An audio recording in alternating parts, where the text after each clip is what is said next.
వాళ్ళు చేసిందే న్యాయం.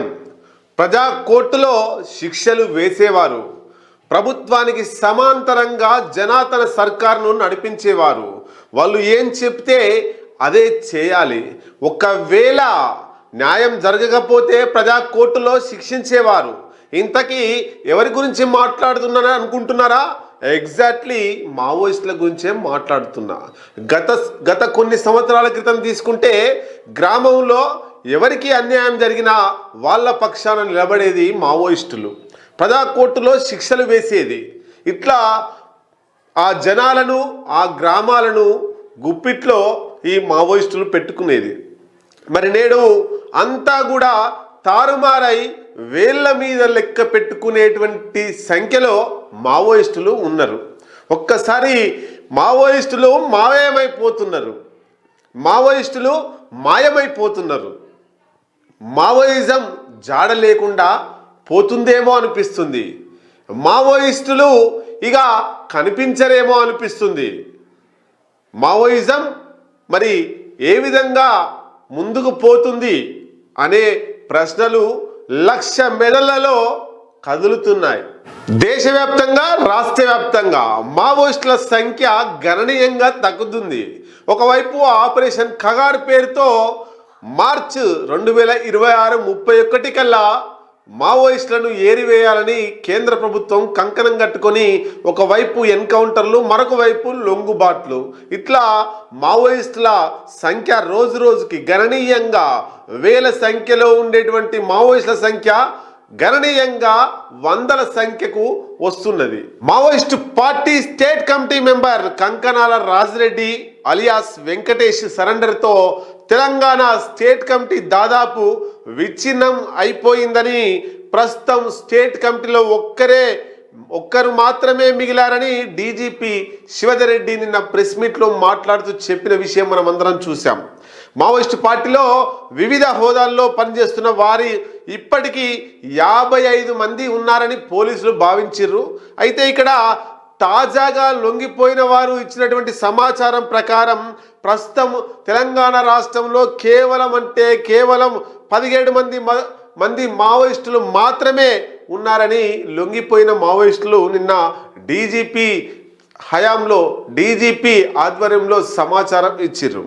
కేంద్ర కమిటీలో ఉన్న మొత్తం 7 మందిలో, అంటే లొంగిపోగా చనిపోయేవారు ఎన్కౌంటర్లో చనిపోగా మిగిలింది 7 మంది.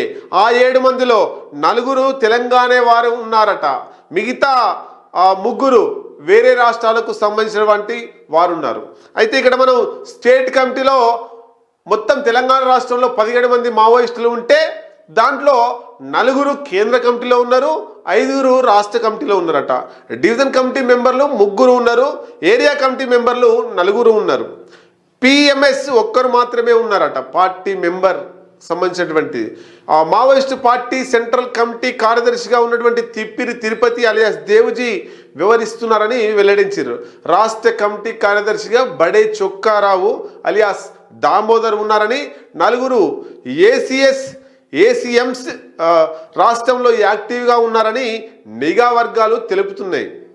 మరి సెంట్రల్ కమిటీ సభ్యులపై రాష్ట్ర ప్రభుత్వం 25 లక్షలు ప్రకటించింది. స్టేట్ కమిటీ సభ్యులపై 20 లక్షలు నజరానా ప్రకటించింది. సెంట్రల్ కమిటీ మెంబర్గా ఒడిశా రాష్ట్ర కమిటీ సెక్రటరీ పాక హనుమంతు అలియాస్ గణేష్ ఇటీవల ఎన్కౌంటర్లో మృతి చెందిండు. ఈ విషయం అందరికీ తెలిసిందే. సెంట్రల్ కమిటీ సభ్యుడు పుల్లూరు ప్రసాదరావు అలియాస్ చంద్రన్న, మరో సెంట్రల్ కమిటీ సభ్యురాలు Pothula Padmavathi alias Kalpana alias Maina Bai alias Mainakka alias Sujatha లొంగిపోవడంతో తెలంగాణ నుండి కేంద్ర కమిటీలో ఉన్న వారి సంఖ్య మొత్తం 4 ఉన్నారట. 2024లో 11 మంది సభ్యులు తెలంగాణ నుండి కేంద్ర కమిటీలో ఉన్నట్లు సమాచారం. ప్రస్తుతానికి 4 ఉన్నారంట. దీనికి సంబంధించి సెంట్రల్ కమిటీలో 4 ఎవరున్నారని ఒకసారి మనం చూస్తే 4 ఉన్నారు. ఆ 4లో ముప్పాళ్ళ లక్ష్మణ్ రావు అలియాస్ గణపతి గతంలో కేంద్ర కమిటీ కార్యదర్శిగా పనిచేసిండు. ఇప్పుడు ఏజ్ ఎక్కువగా ఉండడం వల్ల మరి తెలంగాణలో ఉండా లేదా భారతదేశంలో ఉండ వేరే దేశానికి వెళ్ళిండా అనేటువంటి తెలియదు. ఆయన మీద 25 లక్షల రివార్డు ఉన్నది. అట్లాగే జగిత్యాల ఉమ్మడి కరీంనగర్ జిల్లా, ప్రస్తుతానికి జగిత్యాల జిల్లాకు సంబంధించినటువంటి ప్రస్తుత కేంద్ర కమిటీ కార్యదర్శి తిప్పిరి తిరుపతి అలియాస్ దేవుజీ, ఆయన కూడా కేంద్ర కమిటీలో ఉన్నాడు, కేంద్ర కమిటీ కార్యదర్శి కొనసాగుతున్నాడు. ఆయన మీద 25 లక్షల నజరానా ఉంది. అట్లాగే మల్లా రాజిరెడ్డి అలియాస్ సంగ్రామ్, ఆయన మీద 25 లక్షల నజరానా ఉంది. అట్లాగే పస్లూరి నరహరి అలియాస్ సంతోష్, ఈయన మీద 20 లక్షల రివార్డు ఉంది. మొత్తం వీళ్ళు 4 కేంద్ర కమిటీలో ఉన్నారు. మరి స్టేట్ కమిటీలో ఉన్న వారి సంఖ్య మొత్తం 5 నుండి 6 మందిగా మనం చూడొచ్చు. ఒకటి ముప్పిడి సాంబయ్య అలియాస్ సుదర్శన్ అంటాయన, ఆయన మీద 20 లక్షల రివార్డు ఉంది. అట్లాగే వార్తా శేఖర్ అలియాస్ మంగుతు, ఆయన మీద 20 లక్షల రివార్డు ఉంది. అట్లాగే జోడే రత్నాబాయి అలియాస్ సుజాత, ముప్పాళ్ళ లక్ష్మణరావు భార్య ఆమె మీద 20 లక్షల రివార్డు ఉంది. అట్లాగే బడా చొక్కరావు అలియాస్ దామోదర్, ఆయన మీద 20 లక్షల రివార్డు. లోకిటి చంద్రరావు అలియాస్ పడకల స్వామి అలియాస్ ప్రభాకర్, ఈయన మీద 20 లక్షలు. మొత్తంగా రాష్ట్ర కమిటీలో 5 మంది మావోయిస్టులు ఉన్నారు. ఇక తెలంగాణ రాష్ట్రానికి సంబంధించి డివిజన్ కమిటీ మెంబర్లుగా ఎవరెవరు ఉన్నారంటే నక్క సుశీల అలియాస్ రేలా, ఆమె మీద 5 లక్షల నజరానా ఉంది. అట్లాగే జాడి పుష్ప అలియాస్ రాజేశ్వరి, ఆమె మీద 5 లక్షల నజరానా ఉంది. అట్లాగే 3వ వ్యక్తి రంగబోయిన భాగ్య అలియాస్ రూపి, ఆమె మీద 4 లక్షల నజరానా ఉంది. వీళ్ళు 3 డివిజన్ కమిటీ సభ్యులుగా ఉన్నారు. నెక్స్ట్ ఏరియా కమిటీలో పనిచేసేటటువంటి వారు 4 ఉన్నారు. ఒకటి బూడిగా ఉంగ అలియాస్ మంతు అలియాస్ యాంకా, ఆమె మీద 4 లక్షల రివార్డు. మడవి అడుమే అలియాస్ సంగీత 4 లక్షల రివార్డు. కషపోగు భవానీ అలియాస్ సుగుణ 4 లక్షల రివార్డు. కుంజం ఇడమాల్ 4 లక్షల రివార్డు. వీళ్ళు 4 ఏరియా కమిటీ మెంబర్లుగా కొనసాగుతున్నారు. ఇక పార్టీ మెంబర్గా ఒకరు ఉతిమి అనిల్ కుమార్ అలియాస్ భగత్ సింగ్, ఈయన మీద 1 లక్ష ఉందట. మొత్తంగా తెలంగాణ రాష్ట్రం నుండి మావోయిస్టులో వివిధ హోదాల్లో కొనసాగుతున్న వారు 17 మంది మాత్రమే. అయితే ఈ సిపిఐ మావోయిస్టు పార్టీలో ఉన్న వారి సంఖ్య ఒకసారి మనం ఏ సంవత్సరంలో ఎంతమందిలో చూద్దాం. 2023 సంవత్సరంలో 125 మంది మావోయిస్టులు తెలంగాణ రాష్ట్రం నుండి ఉండే. 2024 సంవత్సరం వచ్చేసరికి 99 మందికి చేరింది. 2025 సంవత్సరం వచ్చేసరికి 55 మంది చేరింది.